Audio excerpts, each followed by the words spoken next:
लिकश्मी को पहले तमिल में बनाया गया था, जैसा कि कंचना था। कंचना कॉमेडी हॉरर फिल्मों का एक सिलसिला है और लॉरेंस ने तमिल वर्जन में खुद ही बढ़तरी हासिल की। कॉमेडी ट्रापिस के तौर पर इस्तेमाल करने के बजाय ये मुस्बित रोशनी में ट्रांसजेंडर्स की नुमाइंदगी करने वाली पहली फिल्मों में से एक थी।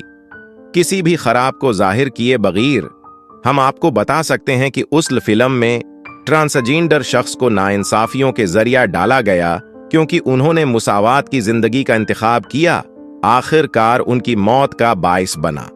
और इसी वजह से इंसाफ गालिब होने को यकीनी बनाने के लिए रूह जमीन पर कायम रहती है। और हमारी तामिल फिल्म का नाम मरकजी करदार कंचना के नाम पर रखा गया था। कंचना का मतलब है गोल्ड गोल्ड गोल्ड, जो लक्ष्मी की एक शक्ल है। इससे कबल मैंने हिंदी रीमेक के लिए इसी तरह जाना समझा था, लेकिन हमने इज्तिमाई तौर पर फैसला किया था कि इस नाम को हिंदी सामाइन से भी अपील करनी होगी और लक्ष्मी से बेहतर किया होगा, लॉरेंस ने कहा था।